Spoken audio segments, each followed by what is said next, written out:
Welcome to the Exceptional Sales Leader Podcast with Darren Mitchell.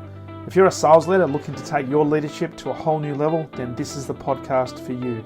We'll be exploring tips, techniques, and strategies to help you take your leadership to the exceptional level and allow you to enjoy more money, more meaning, and better sales results.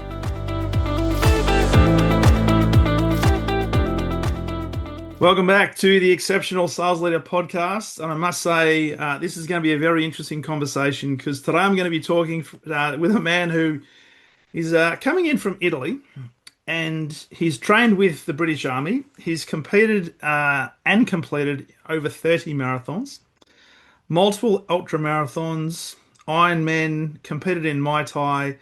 He's a founder of an organization called Pearl Lemon Group and Lem Studio. He's got a mix of experience in multiple different lines of business. He's an entrepreneur. I'll just say also you're a YouTuber because you've got a YouTube channel, right? I see stuff happening on YouTube. And this is going to be a really interesting and fun conversation. So can I make an official welcome officially to Mr. Deepak Shukla all the way from Italy. Welcome to the podcast, my friend.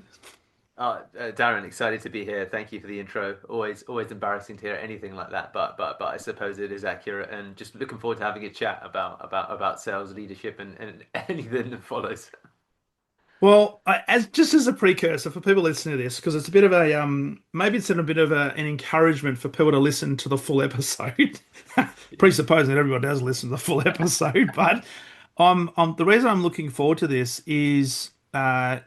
You've got a background and you've been a tax consultant, you run businesses, but if you look at your LinkedIn profile, it talks about you building companies in public, and you've got a number of different companies or lines of business, including a pet relocation company, an event catering business, an accountancy practice, a property investment arm, global digital marketing agency. Mate, I'm going to start off by saying and asking the question, normally business people pick a niche and specialize in the niche. You seem to have a very broad range of businesses. And before we get into your background, can you just tell me at a high level, I guess the theory or the logic or the strategy behind that? Yeah, sure. So the one thing that the businesses have in common is, well, of course, it's me, and it's the particular skill set, I presume, that you hear this concept of zone of genius where people have an area which comes naturally to them, and then you build work ethic on top of that to compound that skill to then say, hey, I'm in a place now where hopefully I'm something that approximates top percentile. And for me, and therefore the companies that we're involved in, the thread that they have in common is generating leads. So what I always focused upon, my first order skill, if you will, that I sought to repeat and recycle was lead generation. And if I talk to you about my background and how it relates to this, the thing that I always did when I, let's call it, reinvented myself, I had to figure out something was, well, how can I quickly get people that are sales qualified to have a conversation with me? And what was interesting was the first business was the digital marketing company where we would offer growing businesses lead generation. And what happens is you get exposure to a lot of interesting businesses, and their primary problem a lot of the time is that, hey, we've got a great service, but we need more people walking in through the door. And the thing that I love is getting people walking in through the door. So all of the businesses you described, what happened was that if and we get exposure to hundreds of businesses based upon not just the clients we take on, but the sales calls that you have. Not everyone closes, but you get exposure to a lot of interesting stuff. And what all of those businesses have in common was where a niche was identified either through personal or professional experience. And I thought, well, you know what? Let me recycle the skill that I do have, which is getting sales qualified leads. And then the principle has always been, if you have enough customers or people that want to spend money with you, all problems can be solved subsequent to that. So that's really the main thing that I do across every single business. That's what I live and breathe. I love that. So what you're saying is, and you mentioned as a really interesting thing there, and that's the sales qualified lead or the SQL, because a lot of businesses measure the marketing qualified leads or the MQLs, and sometimes you've got the marketing leads and the sales leads that have a bit of a gap and they don't sort of align. Marketing are complaining that sales are not converting those leads, and sales are complaining that marketing is not giving us good leads. But you also said another really interesting thing, and that is pretty much every business problem can be solved by sales. Yeah, I've always believed that's the case. I think that I took it from one of the things that I think Grant Cardone speaks about, and it was either sell or be sold or the 10x rule. But ultimately, the number one thing that you need as a sales professional is a diary that's filled with meetings, because then it allows you to take risk, to try things, to make the exponential leap, to not come from a place of scarcity. And Mm, interestingly, when, for example, you are able to generate enough leads, in the end, it actually ultimately makes you a far better practitioner, because practice court time is where you actually get the true opportunity to develop excellence in service yes. delivery. So it was really Yeah. interesting was that I would originally sell SEO, and there were a lot of SEOs that were, if I'm being honest, probably better than us as I look back upon it. But what was Yeah. interesting, 2 years into it, because we'd won 10 to 15 times more clients than them, the level of exposure that we got to actual real world environments exploded. So then the balance began to inverse. So what has been interesting is that the quickest way for us to improve service delivery was, let's get as many sales qualified leads as possible, because then we're going to get all of this exposure. We're going to have to be, and when you're on the hook for something, as we Yeah. You got know, to deliver. you got to deliver. You got to Yeah. deliver.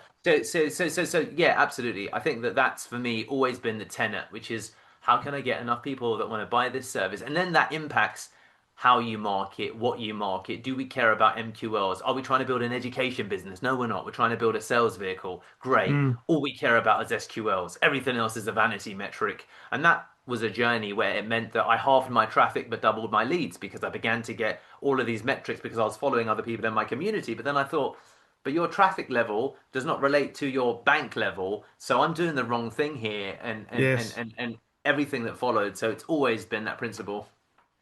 I love that. And as you were talking and talking about the SQLs and the number of leads coming in and conversions and therefore sales and revenue, it reminded me of the story of Chick-fil-A, the chicken restaurant business in the US that was talking Yeah, about, I guess, the pressure on the founder to expand and continue to expand. And he would always turn around to his people and say, we will expand when the customer demands that we expand, which meant that he had to deliver a great service to the yeah, point where people were falling over themselves to want to actually come in and use their services, buy their chicken and eat at their restaurant, which would force them to expand because they had too yeah, many customers and not enough supply. So yeah, yeah, it's a good problem to have. And the other thing is that I think you talked about this as well. It's that there's a lack of neediness or desperation, which might allow you to, I guess, experiment, but get better at the yeah, execution because yeah, there's no pressure on, I've got to convert this into a revenue because I've got to make payroll at the end of the week or at the end of the month. So it enables you to get better live.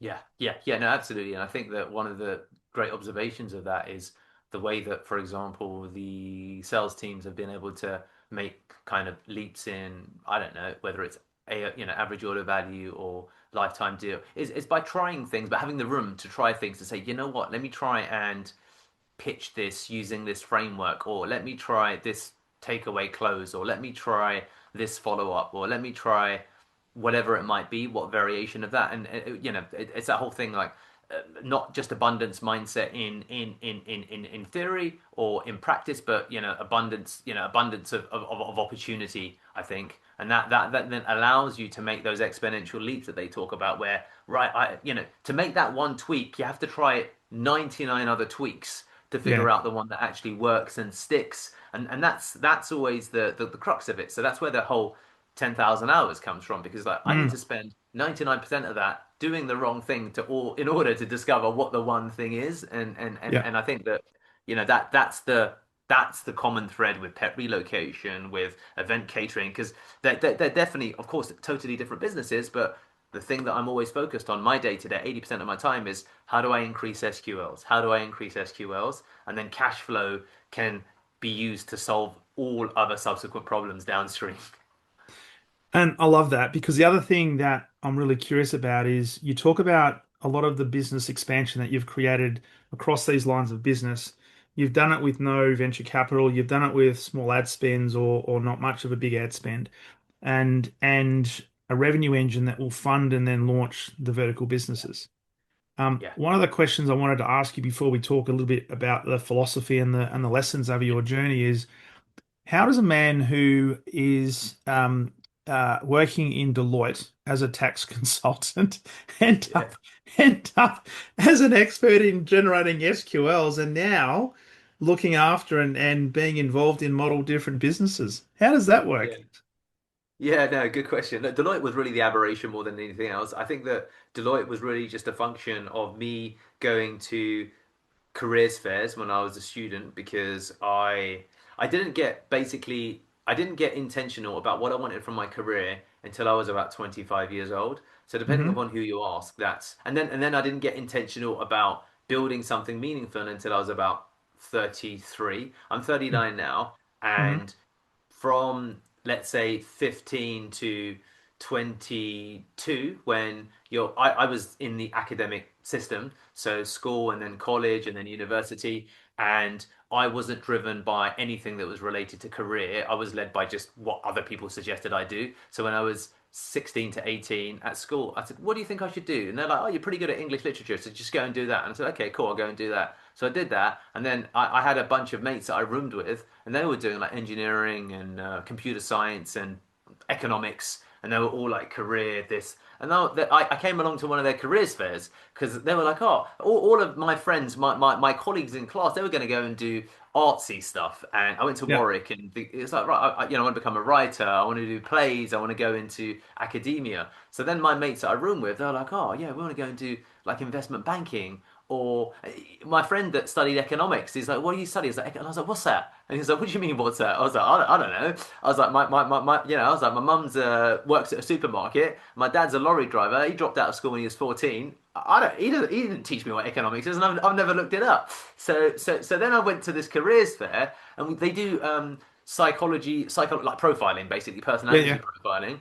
So I was sat there, and I was just like, oh, this is interesting because all of my friends wanted to like intern. Like my first internship when I was at university was going to be with Penguin because I wanted to be. I was like, I'll Hmm. be a writer, so let's go and do. And even Yeah. A the publisher. idea of me doing, yeah, exactly. Even the idea of doing an internship within my was like a bit weird because Yeah. everyone mostly was grammar school, private school, and just different, which is not different mindset and different kind of life goals at that stage. If you can, if you can have life goals when you're 18.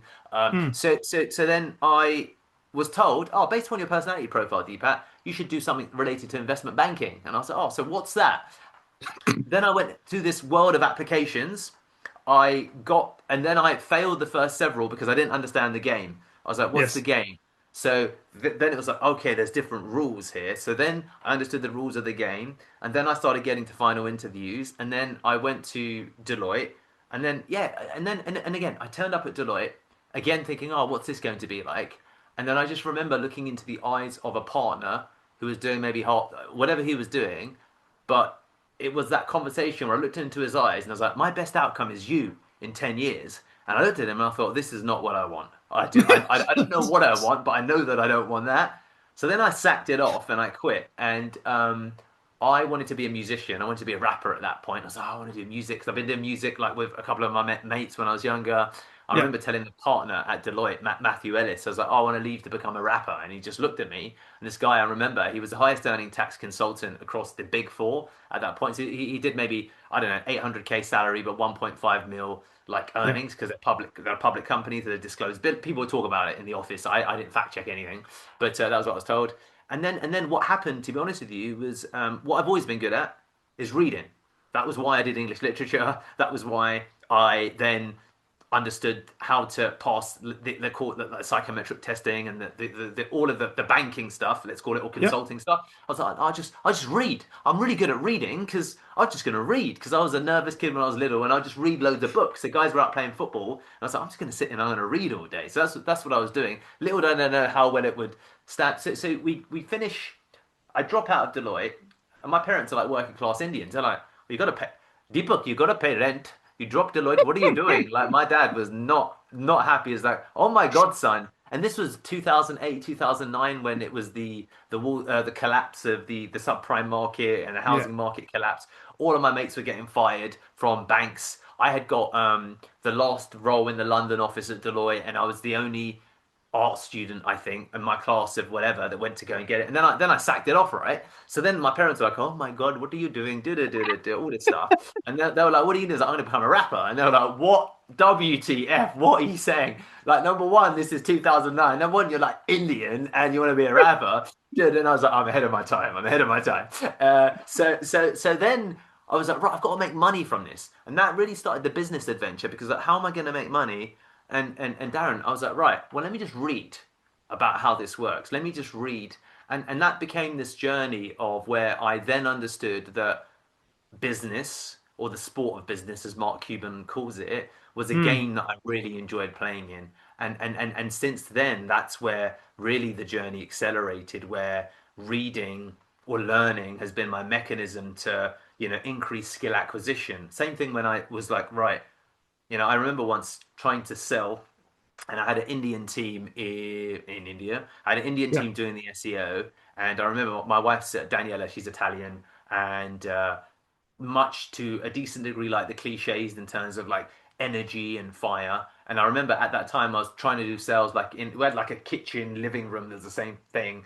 I had my laptop kind of there and I had it on speaker and she could hear me like selling and she was hearing me talking about how embarrassed like she was like, "My God, you sound embarrassed by your team being in India." She's like, "I heard you. Even I wouldn't believe you." She's like, "If you don't believe in your team, how am I going to believe in your team?" She's like, "That was terrible." And like just going nuts at me, right? And I was like, "Oh my God," I felt like a sack of shit. So then I was like, "All right, well, what do I do?" And I was like, "Right, let me just read." So that's where we made reference to Grant Cardone and Jordan Belfort, and then I just Amazon bestsellers, every sales book I Yeah. could get my hand on. And I went through a period Yeah. where I read like about 30 sales books on the trot. I was like, let me read, let me read, let me read. And that changed everything for me, to be honest with you. Then it was like, oh, wow. I felt like Neo in The Matrix when he just downloads the thing and he's like, I know Kung Fu. And you're like, whoa, I just read all of these books and it just, made such a difference. And that then has really became kind of the runway, if you will. Whereas because my first experience of having to do something by myself was setting up a recording studio, so then I would read on how to set up a recording studio, and I went to like a local carpenter's to get some wood sawn out, and I went to buy records from a local vinyl shop to put them on the Mm. side of a wall, and I'd hammer them to it was like a tiny 4x4, but then I kept musicians there, and then I was like, right, I need to find musicians, and I read up about at that time you could do automated Facebook friend requests. So Yeah. so Okay. I get a musician come in and auto friend request all of their mates with a message, and just kind of all of this stuff, and that kind of led directionally this positive reinforcement loop that I got where it's like, right, I can kind of learn how to do this thing. I make some money from it. I just remember like first day because the musicians had given me like 15 quid an hour. I was like, Dad, look, I made 50 because I do it next to my kitchen in my mum's house. So what was funny was all of these rappers would come because I wanted to be a rapper, so I'd service rappers. And my mum was making, and my grandma was making like curry in the kitchen, like super strong smells. So they come through the back door into the garden and then into the kitchen, smell the wonderful smells of India. And a lot of these guys were just like rappers with like all of this stuff. It was like funny because they'd all smoke marijuana in the garden. My mom would be like, "What's that funny smell?" I'd be like, "Oh, it's air freshener, mum. It's just a funny different air freshener." Because my mum had no idea. She's like, "Oh, okay, fine, no worries." So they come through and they do this music and it was yeah. It's from then. It's been like that was my kind of first real taste of entrepreneurship. But and the thread always was how do I get more clients? How do I get more clients through the door? And that kind of memory or residual understanding that this is my path has always kind of stuck with me. And that's always been kind of the base which I built anything from. Mate, I love that. And have you ever done stand-up comedy? No, I've not. But now and again, when I get excited about stuff, I'm like, "Oh, you should, tell tell Yeah. tell some of these stories." Oh, mate, I used to do flyering. So it's Parkopedia. So then one of my other business ideas was like, "This is like none of this stuff is online, but it's like, God, I'm gonna start a tutoring agency because, mate, I ran this studio, set up a second studio, and then I didn't back up anything to the cloud at that time. Got really drunk one night. My Mac, basically, I left it between my legs. It got stolen. I lost like all of the musicians, like a couple of hundred musicians, Oh, like seed files. I was with my wife now, my girlfriend at the time on the bus, and then it's funny because I woke up in the morning on maybe her laptop or another laptop. I was like, I Googled, I lost my Mac on the 427. And she was, which was the name of the bus. She was Yeah. like, what do you, she was cracking up. And then it was just a case of, right, well, what can I do? So, oh, I studied English. Maybe I can be a tutor. So then I went on this journey, and I just remember that led to me being on housing, job benefit, housing, because I didn't want to get a job. I was like, right, let me try and figure this out. That was a kind of transition to quite a difficult period. I'd moved out now, and I was trying to make it work. My wife had come, my girlfriend at that time, come from Italy. We moved into this shitty, like we moved into a room where we paid my cousin $400 a month, single bed we both stayed on. We both get job benefit and housing benefit to kind of pay bills, and I would be out flyering in car parks. But what would happen is I would leave flyers on like five-seater cars or cars with baby seats. I thought, oh, they got kids, we can do tutoring. Four out, 3 out of 5 times, by the time I'd finished, I'd get like a security guard coming in and be like, right, mate, go back now and take all your flyers off because you're not allowed to do that. I got letters from the council because they'd look up the number like, it's illegal, what you're doing, blah. But I get clients. So I was like, I'm going to keep doing it. And I'm just going to say, sorry, I didn't know. So yeah, dude, there's been this just like weird and wonderful world of just trying stuff to see what will work. That I predates love all of that. the stuff that you see online now. I love that. It's a great story because I mean the key thing that I've got from that is when you were younger, instead of playing soccer in the street or cricket, you were reading, right? And Yeah. there's a lot of people in the world that believe, rightly or wrongly, and I believe knowledge is not necessarily power until you use it, but there'd be a lot of people that do a lot of reading. Like behind my pull-up banner here is a bookshelf with bucket loads of books, right?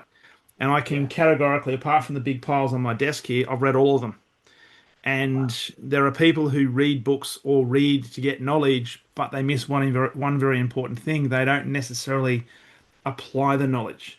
Yeah. And what I've got from your story is you're a voracious reader, you're a voracious learner, but more than that, you apply what you learn. And you say, well, if it worked for that person, I might have different circumstances, but there's going to be something that I've just learnt that I'll be able to implement, and maybe I'll find out a different way it's going to work for me. Maybe Yeah. I'll crash and burn, but it's a learning episode because I'll learn from it, and it's a platform for Yeah. further growth. Yeah, 100%. Like lots of crashing and burning, and I think always like contextual learning, which is where it's always been suitable for me. So a need comes up, and then I'd be like, right, I'm experiencing this problem in the real world.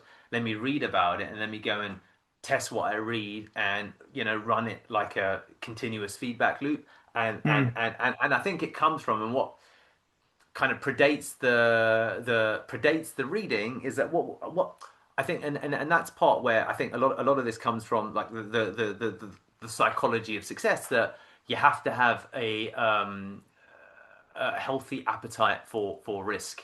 And then when you get, in I mean, I forget what they call it, but in the Navy SEALs, they train you for systematic desensitization, which is repeated Hmm. exposure to stimuli that causes cortisol and adrenaline rushes to desensitize you to the situation. So then you're able Yeah. to operate, of course. And it's a well-known framework that's taken from like neuro-linguistic programming, which comes from cognitive behavioral therapy, which comes from actually like sales guys back in the Dale Carnegie days when there was no such thing as psychology, and it was like, hey, this is just what life is. And I think that the psychology to it is really helpful. And I think that the I talk about, I mentioned Jeff Bezos's concept of most decisions in life are Mm. two-way doors rather than one-way doors is really, really powerful for me, when it was like, look, most decisions you could make in 1/10 of the time you take to make them, when you understand that almost all decisions you make are two-way doors. That mean that Mm. you can try it and you can come back from it. And there's very few decisions in life that are one-way doors. Now, the one-way Yeah. doors, you deliberate over the woman you want to spend the rest of your life with, or the man you want to spend, having Yeah. kids, not having kids, or launching something from which it'd be very difficult to turn the ship around. But when you realize that, like, what's the worst that can happen? And I just always remember reading this thing. It was in a pub jokes book that I got. When I'm on the crap and I just want to read something. And there's this joke where this kid's like, "Daddy, Daddy, Daddy," but I'm worried, I'm worried. And like his dad's like a former IRA member, and he comes up to you, he's like, "Son, is your life currently under threat imminently?" And he's like, "Well, no." He's like, oh, "Okay, there's no problem then," and he just walks out the door. And it's just that like we have this black and white thinking that we get into, like, oh my god, oh my god. because of Yes. all of our wiring and just understanding intellectually that it's not, no one cares. It's Well, not. It's going to they be don't. okay. It, it will be, and I firmly believe because I did want to talk about your the muscle of resilience and your appetite for risk and your relationship with rejection and quote unquote failure because not a single business person, a successful business person on the planet, not a successful company has got to being quote unquote a success or risen to the top of their industry without some form of obstacle, challenge, setback, etc. And putting that into perspective, asking that question at the point of origin where a decision is going to be made and thinking about, well, what is the very worst that can happen? And that's what Yeah. Richard Branson talked about a lot in building his Virgin companies is if he does the study of consequences, then he says, if I can handle the very worst thing that could possibly happen, should that happen, I've got the answer for it, then it's all good. Let's move Yeah. forward, right? Because I'll Yeah. be able to Exactly. handle it anyway. So Exactly. can you talk a little bit about then in the businesses that you've been involved in, the work that you've done, I guess your appetite around risk taking and failure? Because in sales, you've got to go through a lot of no's to get to a Yeah. yes. And Yeah. not everybody is cut out for that. But Yeah. the funny thing about that is everything you want is on the other side of the thing that you don't want to do. Yeah, yeah, yeah, yeah, yeah, yeah, yeah. No, it's that adage, isn't it? Life success can be measured in the amount of difficult conversations that you're prepared to have, Yeah. and I think that, I think like willpower, risk is a muscle that it needs training, and you always need to introduce it like proactively into your life until it becomes part of your let's say muscle memory. So I think that absolutely building an appetite for risk is a significant driver of subsequent success I think you can have down the line.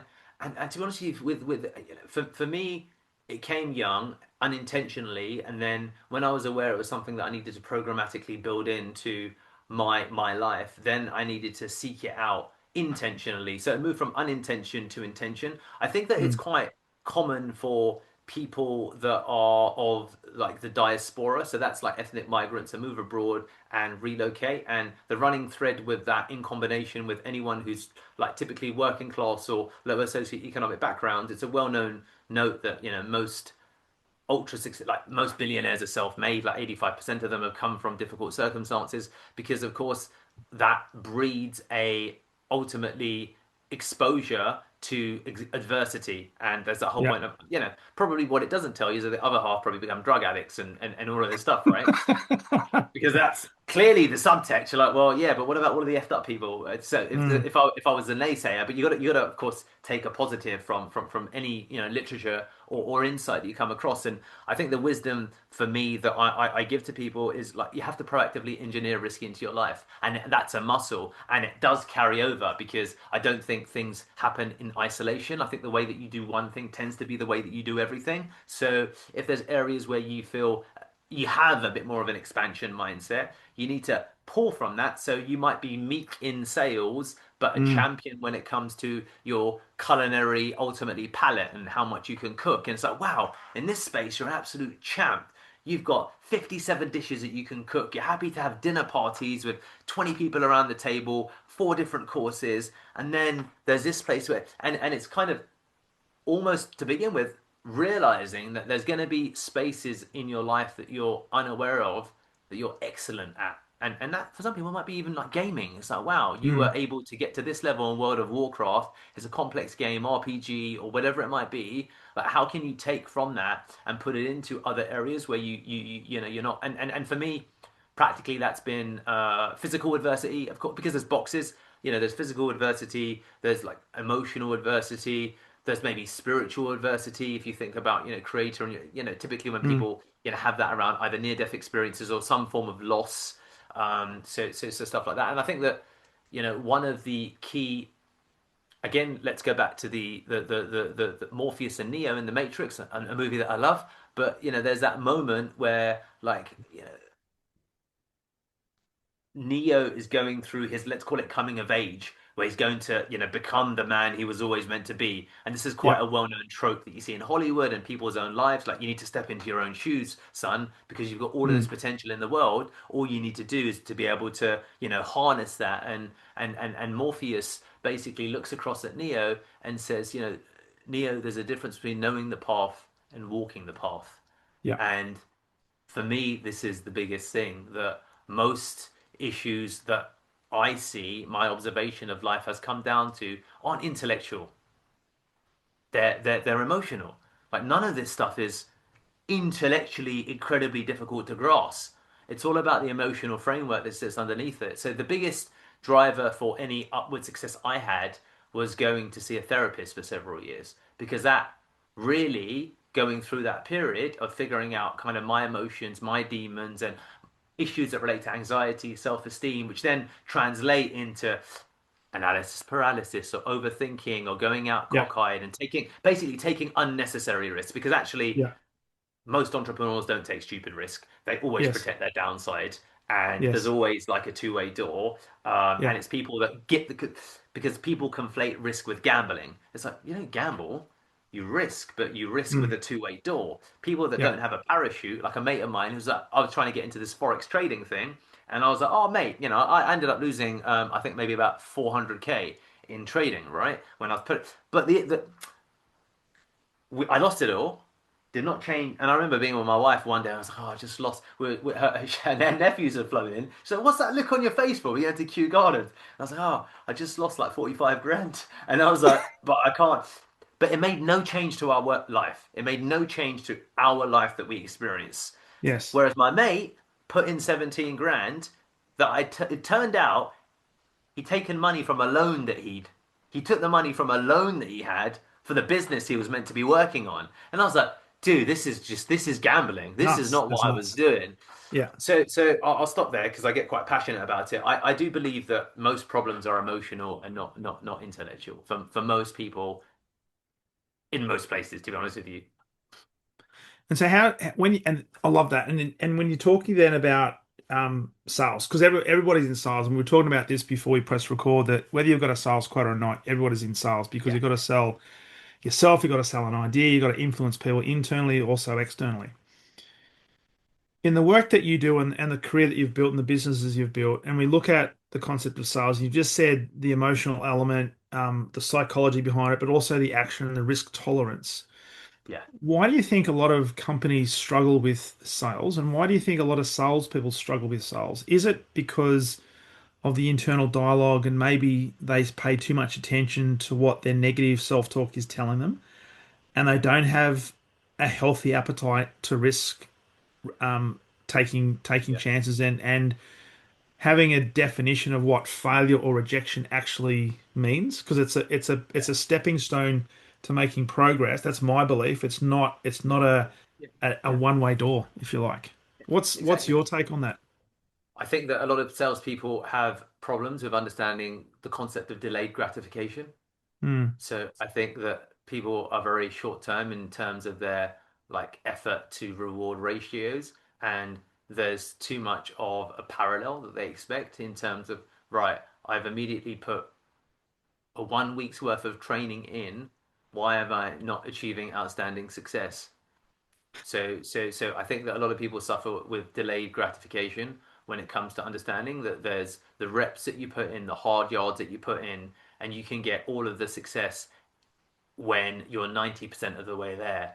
And it's when you get to that 10% tile that you see. One example. So I think that's like that the concept of late gratification is something that a lot of salespeople, again, they intellectually understand, but they've done nothing to experience it. And there's Hmm. ways to experience it. There's as so for example, I'm 39, and as men go through their 40s, you experience, for example, a drop in bone density, a drop in testosterone, and you increase bodily fat, which means that the same results that I used to get when I was 29 physically aren't the same as I get today. And it means actually you need to change your diet, you need to be more intentional, and you're going to experience diminishing returns for the input that you put in for a gym session, right? Yeah. And all men experience this because this is just basic human biology.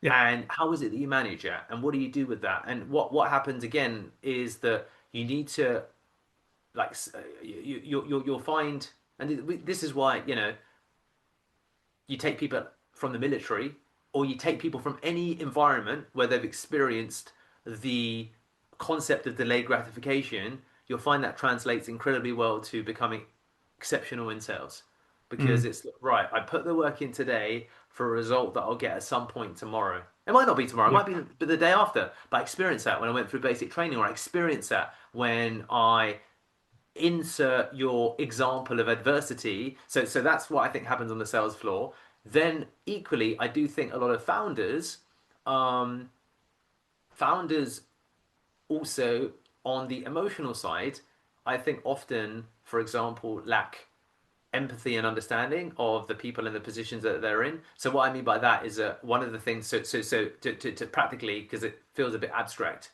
we for the last 8 years have just run commission-based sales reps. We don't pay salaries, or if we do, the highest I think we've ever paid is like maybe £3,000 a month.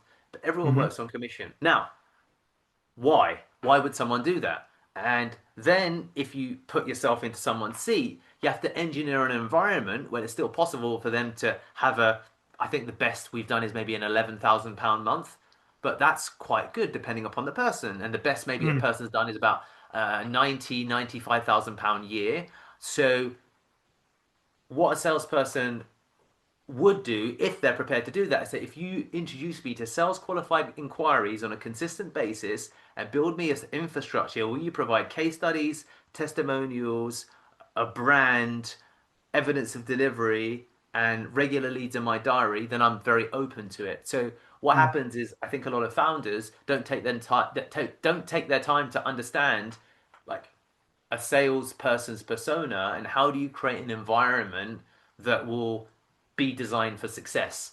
And a lot of people just say, look, you do it, here you go. And then it just irks me how many founders, like if you're going to hire a bunch of developers, why don't you understand the mindset of a developer? Why don't you read a bunch of books on, how to get the Mm. best from developers? So the other thing was that, as the business has transitioned and have grown, and I've moved from, let's call it operator to fucking people manager, the books that I understood that I need to read a different set of books now. So I Yeah. read those sales books I told you about, and maybe in digital, the highest that I got to in terms of selling was like £20,000 a month, which is a little or not, but in digital it was quite like this. It was like, oh, okay, cool. And then it was like, right. Then I brought in sales reps, and then I understood that now my success is going to be based upon people management. So then what did I do? I read a load of books on leadership and recruitment and HR because I thought, right, now the meta skill that I need to learn has Yeah. transitioned based upon my seat within the business. So again, it kind of circles back to that, guys, you've got to learn about, and most people kind of learn by doing, which is great. But when you synthesize the two, I think that Mm. that's a thing. So for sales reps, delayed gratification is something that you need to engineer, and that comes from, as we said, seek adversity, and it's such a great proxy for the success that you can have in sales because you have to go through the challenges, not knowing exactly when the outcome will come without seeing that drop in energy and effort. And most sales guys that I see, particularly the ones that don't last at Pearl Lemon, it's like it's going to be harder than you think. And let's see what Yeah. happens when you get to the other side of it. Because getting to an 8K month consistently, it's not easy. Not if you're doing it on Yeah. commission. So that's kind of been my observation of some of the challenges that I've seen. And that's really important from because when you were talking about environment as a sales leader, as a founder, as a leader of an organization and a team, you set the tone, you set the I guess the cultural elements Yeah, to I guess create a feeling within the group that this is a place that's worth sticking around. Because the other yeah, challenge with a lot of sales teams, particularly commission only sales teams, is it's not delayed gratification. It's you've got to hit this target this month, or if not, you're out. yeah, Or they see I've put some effort in for the first 30 days. I haven't seen any tangible results. Therefore, I'm not good enough. I'm going to go and find something else. yeah, And so the leader's role in that needs to be what's the framework that we're going to put in place? What's the roadmap we're going to put in place to create an yeah, environment that gives people time? And I yeah, often say to leaders, you've got to have a sense of urgency, yes, because we want to get stuff done. As you said before, I've got to look for sales qualified leads. I've got to try and look for opportunities for revenue. But you've also got yeah, to have a level of patience as well. That it's not yeah, necessarily get because everything's got an incubation period, right? yeah, And yeah, yeah, you can't force a carrot to be created in any less time than a carrot takes, based on the yeah. laws of nature. Yeah, yeah, yeah. No, exactly. I think you're completely right. And for me, I think, on both sides, as founders, if they can create environments that offers salespeople every opportunity to succeed, and there's some basic 101s is like put some case studies together, make them easily accessible via search as well as via uh, the GPTs that you build. Put together, get some testimonials from happy clients, get some video interviews if you can. Yes, it's boring work. Yes, it's painful, but that stuff really scales. Oh, if you're a founder, put some video content online. It doesn't even need to be much, but in the absence of nothing, we. I always remember I went to the sales call because I stopped. I kind of drift in and out. Like I'll do a period for about a month where I'll join the sales guys on sales calls and I'll be like, Yeah, okay, I'm fine. And then I go away and I come back a year later and I just remember like being like, oh, Deepak. I go, that was cool. And this guy was like, it was a hair transplant company. I can't remember the name. He's like, oh, he was like, they were signing up for SEO, like a couple of grand a month. And he was like, oh, I read all about you getting your hair transplant, mate. He's like, that's the reason I've decided to pay because he was like, I just spent 20 minutes reading your blog, mate. And he's like, oh, so you went to Turkey? How was it? Da, da, da, da, da.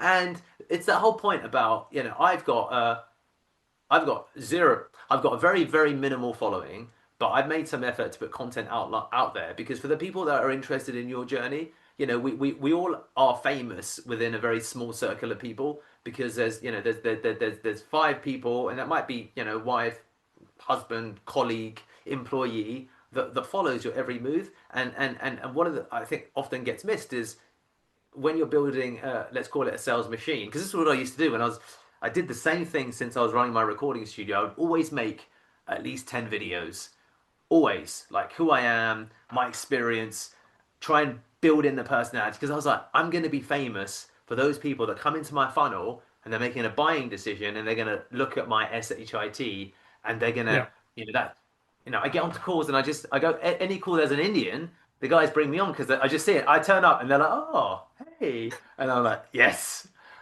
I got this one, boys. I got this one. I don't even have to say nothing. And it's like, just so it's just, man, this is why I encourage people like, oh, I need to build like a million following. It's like, no, you don't, mate. No, no. You're going to be famous in the eyes of, and that's all that matters. That's That's all all that that matters. matters. 100%. And what I wanted to ask you, because of all the different lines of business and niches that you're in, you mentioned there was a common thread, and that is the sales qualified leads. So Yeah, and the fact that you've built and continue to build a global sales machine without having a traditional office. So you can be in Italy and you've still got your business running. You can be in the yeah, UK. Mate, you can come to Australia and it's still going to be it's still going to yeah, be running. Um, if you look at everything you've done and everything you've achieved and your philosophy around sales, is there a couple of key principles or mantras, for want of a better term, that you use that is consistent across every line of business when it comes to yeah, sales? That is it the fact that you're out there trying to create specific education around a problem? You act with yeah, service. You're a servant based leader. Because there's going to be people listening to this that are in multiple different industries and they're thinking, you know what, I just can't get traction. For whatever reason, I'm not getting traction. Now, it could come down to mindset, it could come down to actions, it could come down to the fact they're suffering from instant gratification rather than delayed gratification. But if yeah, you look back on your career and the businesses you've built and the success that you're enjoying now and continue to enjoy, is there a couple of key principles that you stand by and say, these are it? These are yeah, my yeah. golden rules. Yeah, so when it comes to building a sales qualified pipeline, you there's a couple of things that I think for me have always been important. Number one, determine your funnel for generating leads Hmm. and work to achieve excellency in whatever that funnel is, and then make sure that that funnel is repeatable across multiple niches. And that's where you need to, depending upon your zone of genius, you need to put the upfront investment into learn whatever that skill is. So that skill is different for different people. That's where you get the 18-year-olds that learn Instagram, and you're like, great. It doesn't really matter what the niche is.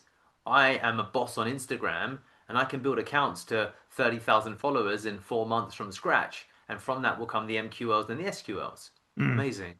And that could be any platform of your choice, whether it's Instagram, whether it's TikTok. So I think that there's core skills any founder needs to have. And one of them, actually, that's ironically services sales, but the only thing that's arguably superior to sales is generating sales qualified leads in order for you to sell. So for Yeah. me, the meta skill of a founder is you have to have in your arsenal if you want to bootstrap. If you want to bootstrap, you have to learn how to generate SQLs. And that's Mm. actually not sales, it's marketing. So, Yeah. so, so for me, the meta skill that every founder must learn is how do you generate leads in a manner that's scalable. So that for me is bucket number one.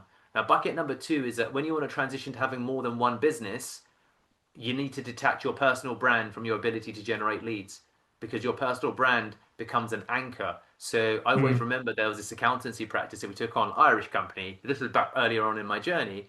And he was doing like a couple of million a year. And at the time, I was maybe doing a couple of hundred K. And I was like, they hired us for SEO. And he was like, oh, one of the things that his mentor told him was that Deepak, there's two kinds of businesses and you need to depend what kind of business you want to be.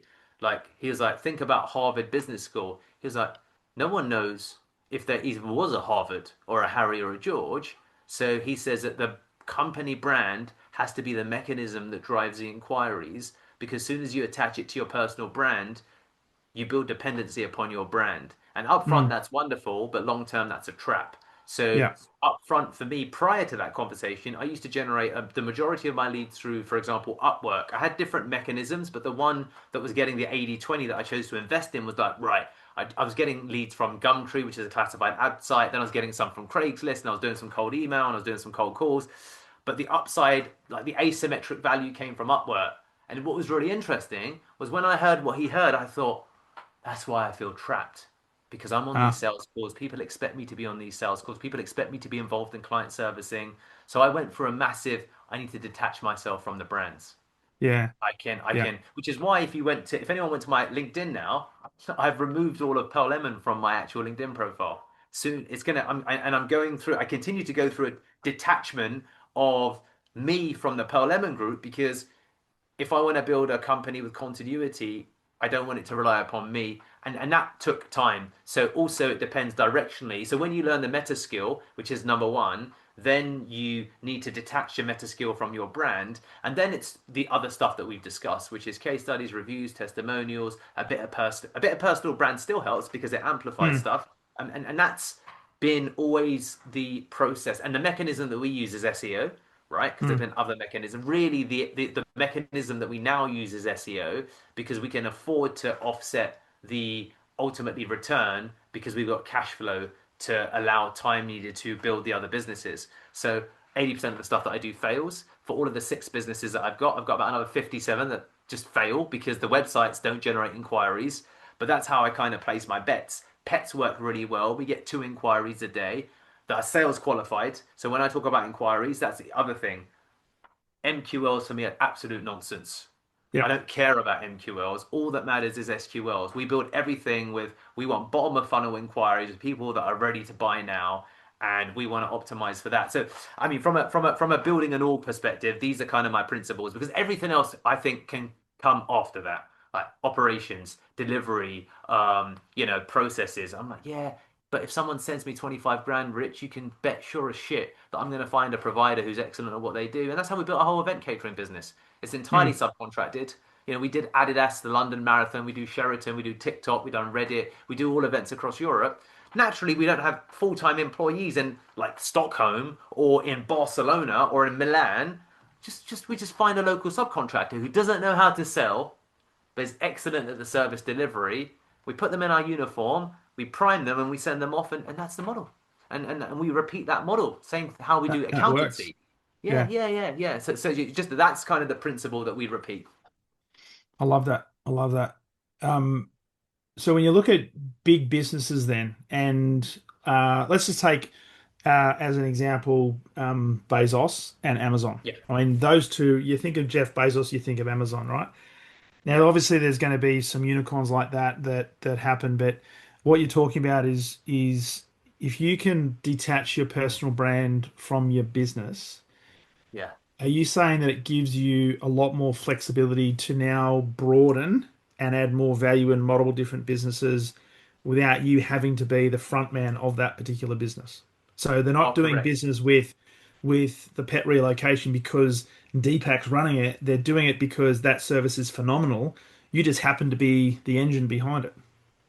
Correct. So for me, one of the things that I plan with my day to day is we're buying a new home. It's got a fair amount of land, and I'm learning about how to put ducks and chickens together and goats and what kind of fencing we need for pygmy goats. These little bastards can jump fences, and why am I able to do? If you look at my LinkedIn profile, I get approached by guys who are like, "Oh, Deepak, you could generate leads from LinkedIn. There's this mechanism," and I'm like, "Mate, I don't want to generate leads from my LinkedIn necessarily because then people expect me to be involved." It's like I don't want to be involved, mate. I was like, "That's someone else's mission. That's the Hormozy portrays brand that which is great." But I was like, I don't want to be attached to my brand. I want to be detached so I can do what the Yeah. f I want because longitudinally I feel that that services me better. And actually, as soon as I get into building more than one business, that becomes very problematic, and then you've got dilution. So yeah, I think that for me personally, I come from the age where I do put, of course, content out, but none of my content really directly promotes any of the businesses that I'm involved in because I do it because of Mm, stuff that I want to do, but I don't want to become attached to any one of the brands. And that was a decision I made about 5 years back when I saw the trap that was, well, I was kind of already in. And some people will love it. And of course, you can do millions from your personal brand, but mm. there is a dependency that exists there. And for me, that dependency scares me. Well, because the thing I'm thinking is that, I mean, the way that you're doing it and the way they've done it, it actually gives you leverage because you can get involved in multiple different things. And as you said, you might have 57 businesses that don't work that well, but you got six that are actually hitting it out of the ballpark. Yeah, Versus if you're focused on your personal brand, there's this almost expectation, unwritten ground rule that you've got to be on LinkedIn every single day, or you've got to be doing videos on YouTube every single day, and people are expecting brand Deepak, all right, yeah, maybe the rapper to do the yeah, stuff every yeah, single day, and when that stops happening, yeah. then people start to drop off. And you hear this all the time about influencers who get caught up in a cycle that they're very successful. They're well known. They've got great followings, but the implied pressure is they've got to keep doing stuff. They can't stop. So they You can't. got to They feed you got can't. to feed the beast, right? You got to You feed have the to. machine, and Yeah.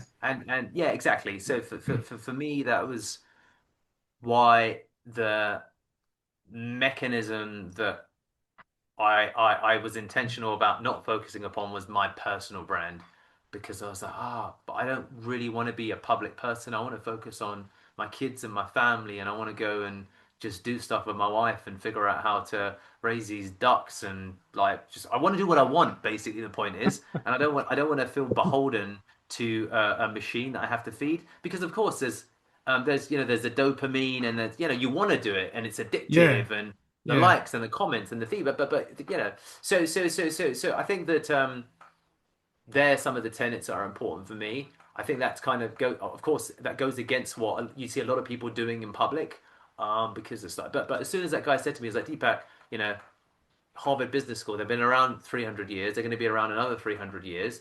His mission was to build a business that was like Harvard, and it was such a moment for me because I was like, right, build my personal brand, build my. But then I thought, like generationally, as I telescope out, and of course, with content and with literature, people, Dale Carnegie Foundation, and there's Mm, books and there's continuity, and you can sell programs. So the argument can be made for obviously both ways.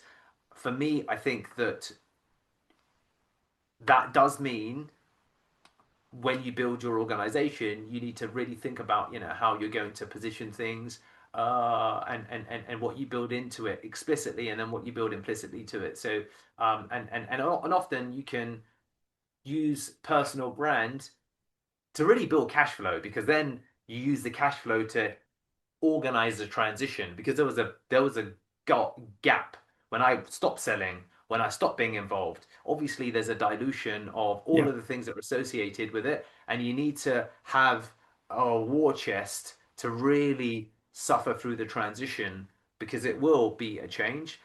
If Mm, I look back upon it, I would have built it from day one without me being involved at all from the beginning. mm. And that I probably would have done it in that way, but this is all part of the journey in terms of how I learn and stuff. And I think that that's kind of my observation of like that. the personal brand and just some of the challenges that come with it. It's a really interesting take because as you were talking, I'm just reflecting on the number of people that you see online and the number of people I talk to that focus so heavily on you've got to have a personal brand because people you want to be known in the marketplace, you want to be seen as the expert, own your space because that will give you a level of credibility, industry positioning, and so forth. And there's a certain element of truth to that. But what you're also saying is if you want longevity, sustainability, you don't necessarily have to be the person at the forefront. You build a brand and let the brand become sustainable. You just happen to be, I guess, pulling the strings behind it. And also, if you, I mean, see, what's interesting is that I think that that strategy all comes from the. I think it's fundamentally flawed because it presupposes that the buyer that you're servicing is one who needs to go through an education journey, which is MQLs. Yeah, But when you're someone says, right, our sales trainer has dropped out. I need to find a sales trainer immediately. I search sales trainer Melbourne. I don't give a FUCK who I find. I'm going to look at the first three people. I'm going to have yeah, a good chat with someone. I'm going to say, right, you're the guy. Bang, yeah, done. $5,000 for the day or for the week or whatever it is. If you just optimize for that buyer, that whole argument goes out of the window. And yeah. that's all I do. I'm like, Mm, I want to have people that are searching for event catering Stockholm, and the buyer psychologist, I search it, I talk to three companies, I get decision fatigue, I pick the best one from the three. that's it. If and that's the funnel that I optimize for. And in that environment, all of that stuff doesn't apply. And that's where, as soon as I kind of understood that, I thought, well, and that's exactly what happens in our business. All of the events we've won because people are at the nth hour of their buying journey, and or there's lots of decision makers who are busy, who don't want anything that relates to personal brand. Because the irony is anyone who has time to consume personal brand content typically doesn't have much money anyway. No, So that's the, right. the person that They're you're tire servicing, kickers. yeah, they're tire kickers. Anyone who's running a successful shop sends people to go and do the research, and then they Yeah, bring back three people, and that yeah, VA, PA, whatever, probably also just Google's SEO agency or sales trainer Melbourne, picks three people with a couple of case studies that appear, and then it's like just contacts them, and then may the yeah, best person win. yeah. So I think that when you think of it, that's our kill zone. And when you think of it in those terms, then actually the personal brand helps amplify once they've already made the inquiry. But they've already made the inquiry, so then you don't Well, need that's to do it. the whole long tail thing, basically. So That's it. I find that they're kind of different audiences. And that's why your approach to have sales qualified leads to capture buyers in the buying cycle when they're ready to make a purchase, which is probably at any one time anything between 2 and 3% of buyers, means Yeah. that you're going to have a quality conversation with somebody who is actually ready to take some action. So it's all good. Let's go Yeah, forward. exactly, exactly. I had a call with the company, and I think I'll lose that business because I told them something that made them quite uncomfortable, and they're a fencing company, and they came to me for consulting for like conversion consulting, let's say. Mm, I don't know how they got into my calendar. Anyway, they're in my calendar. I turned up for the call, and I thought, oh, it's a sales call. This is cool. And they're a fencing company, and they're like, right, we do fencing for businesses. We want to get more traffic to our website or convert on our website. And I was like, oh, we can look at conversions, but your entire strategy is wrong. So it's not going to work. So I'm not prepared to do business with you if you want me to do what you're asking me for, because we won't see success. And obviously they were taken aback. And they were like, well, okay, well, what do you mean? And I said, let me give you an example. I opened up my screen and I was like, look, you rank for security fences really well and you get a load of traffic. And I said, but that's not a buying keyword, that's a research-based keyword. yeah. Imagine if you are ranking for security fence installation company London. And Mm, I said, which one of those two do you think is going to be a buyer? The answer's obvious, right? And I was like, mm, great. So I said 80% or 90. Don't get me wrong, some of those bottom of funnel people are still doing that top level search, but someone who's got urgency isn't searching like that. no. So I said, therefore, most of your traffic need education. So I can make all of the changes in the world, but you've got the wrong person who's knocking on your front door. And I Yeah. said, you just want the buyers, you've got researchers. And I Mm, said, therefore, we've got to change your entire strategy, and you pissed about 100 grand's worth of money optimizing for the wrong person. So that obviously didn't go well as a conversation. But yeah, I think that happens very often, and for me, I'm like, oh, but there's a shorter route to Rome. Let's just Mm, focus on those guys. Let's make that 2 or 3%. I'll 100% and ignore everything else. that's it. That's it. Because all you want to do is you want to get people who are in your market looking for a solution to a problem they have to put their hand up to say, I reckon you can help me. Yeah, Can you help me? yeah, And that's what you want yeah, because it's a yeah, high yeah, quality conversation.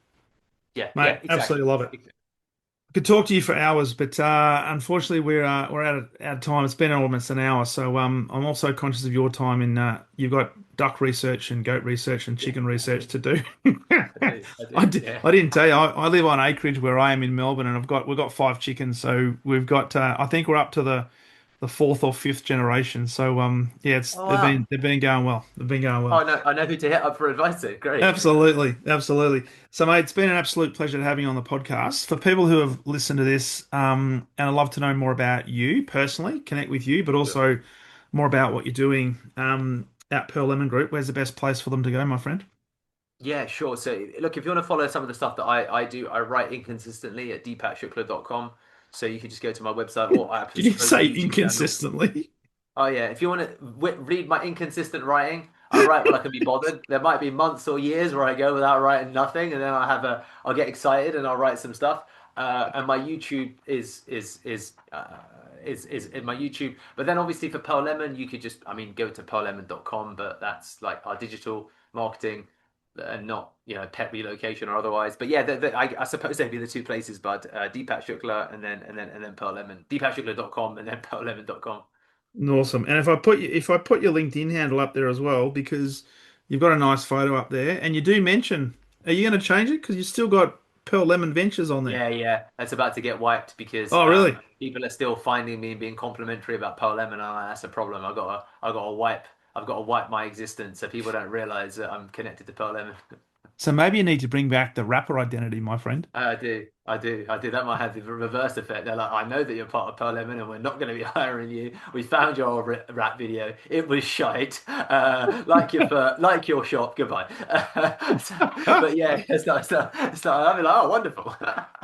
No, that's awesome. Hey, I really enjoyed this conversation. Thank you so much, and mate, good luck. Good luck on the expansion of the chickens and the ducks and the mini goats. God and willing. Yeah. and thanks for being such a great guest, my friend.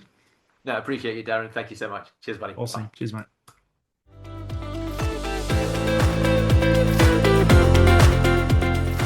Thank you for listening to the Exceptional Sales Leader podcast. I trust the information in this episode has been helpful in your journey towards becoming exceptional. And remember, please take the time to rate the show, subscribe to the show so other people can find it.